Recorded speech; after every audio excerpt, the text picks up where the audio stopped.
Uh,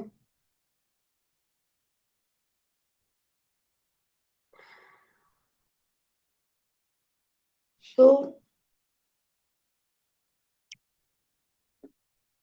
reservation is not only provided to the Dalits and Adivasis, but also it is applicable for other marginalized, uh, other marginalized communities. Okay, what does cut-off marks means?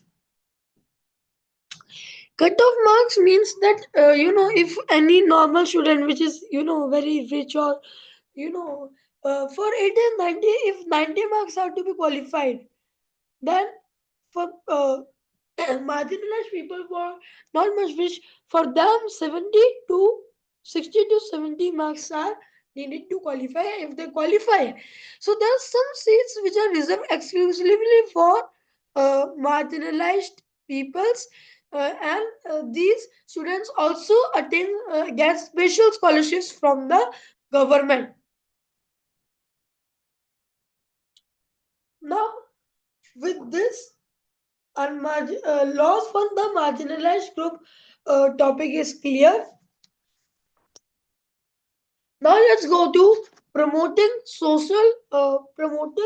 uh, social justice.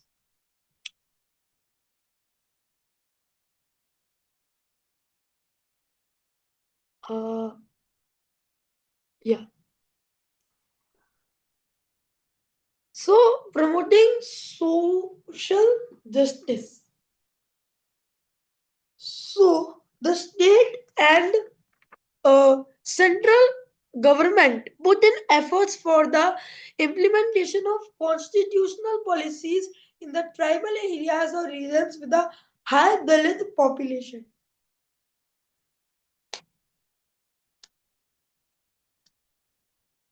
Now, if I tell you, okay, ये पूरा paragraph जो है ये type of wait a minute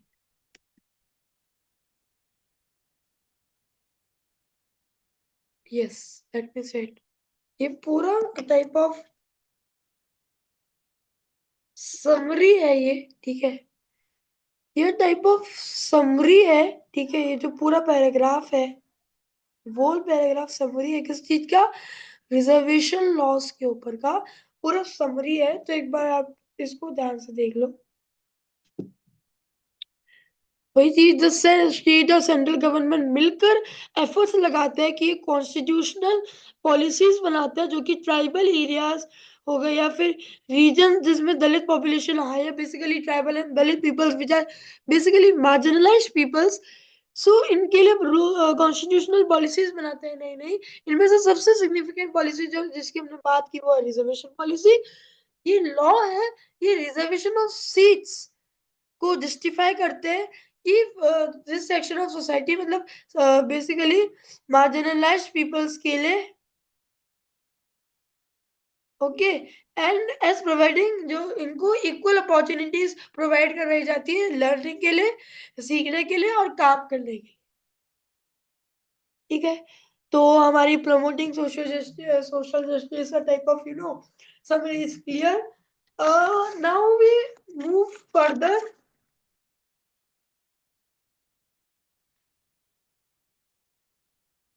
with promoting the rights of Adivasis and Dalits.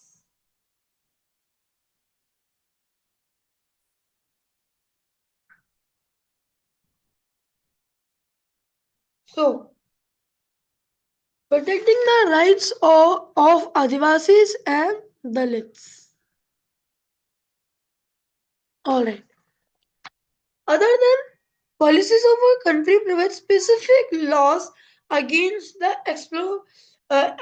exploitation and discrimination of the marginalized communities. Okay. Uh, Now let's study about the 1989 SCs and ST. This act was enforced to respond the demands put forward by the Adivasis and Dalit that the government must seriously look, into the grave issues, because if however the laws are made, but then also there are humiliation and ill treatment which are faced by these Adivasis marginalized groups in daily life.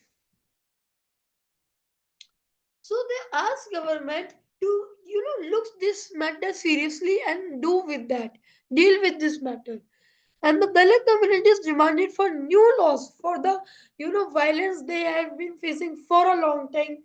You know, they have to make, a new laws which should be strict.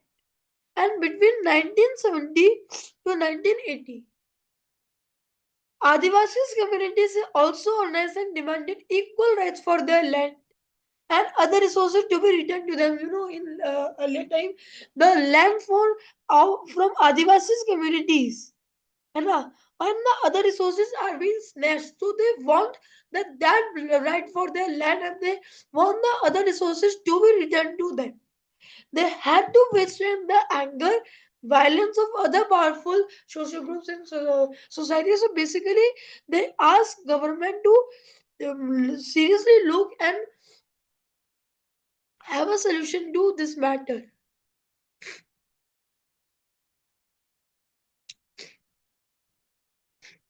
So now the new act which is passed, which is the 1989 SCs and SDs Act, what does it shows? What does basically it includes? So let's see. So in response to the ill treatment and this ill treatment, uh, this act introduced a list of various crimes that are too horrendous to even contemplate.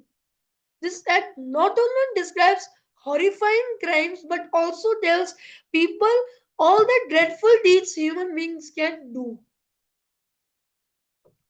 These include physical and moral humiliation by forcing a member of SD or SC communities to eat or drink a toxic thing, remove their clothes, or मैं आपको बताता हूँ. There are many type of ill treatments which are faced by ST, SC, or in fact Dalits, Adivasis, or basically marginalized peoples. Okay, if we see that now there are many things which include physically and moral, they humiliate these people by they force them, हाँ, उन पे दबाव डालते हैं to drink. Or there are many cases in which in the newspapers that this type of marginalized people were asked to eat human excreta or remove their clothes, or any such discriminating at them many much. Nowadays it faces these poor people face this thing. So it also includes punishment and penalty. Now, in today nowadays laws, there are such much strict action that that even no one can dare to do this. But there are many people who such even these laws are made, they dare. So there are many punishment and penalties which are against people who assault any woman belonging to tribals, Dalit, SC and ST communities. It also includes a list of actions to be taken against who forcibly snatch away the resources of Dalits and Adivasis. Like I tell you, they snatch their lands and resources, or to make them perform slavery for labor forcibly, like I have told you in this section. In other words, anyone who cultivates or occupies the land allotted to a member of STN SC will face several punishments. So such high strict laws were made. So yeah, now let's go to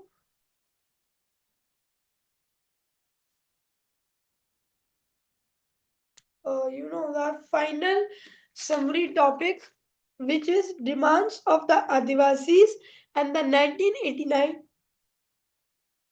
Act. So, demand of the Adivasi 1989 Act. The 1989 Act was also significant for the reason that in the same year it was used by the Adivasi activists to demand the traditional land and right to occupy it.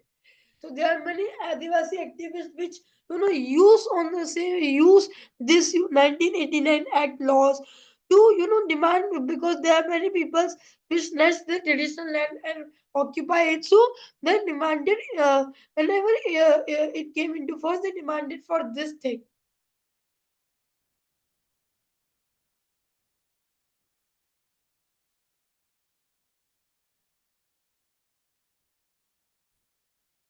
So, while putting forward this demand and protesting, the Adivasis pointed out that this act confirmed that the land belonging to the tribal people could they go. So, when this uh, there were many demands and protesting. So, Adivasis have pointed out uh, this act and confirmed that the land which are belonging to them, means the tribal people, they could not be sold and to other non-tribal people or government. This what the laws state. And Adivasi activist which we have discussed, which is CK Janu, uh, stated that if the tribe had been evicted and unable to go back to their original land, they must be compensated for it. The government must provide plans and policies for those people to live and work anywhere else. She also blamed the government for letting the non-tribal encroach on the land and exploit it. With this, our chapter.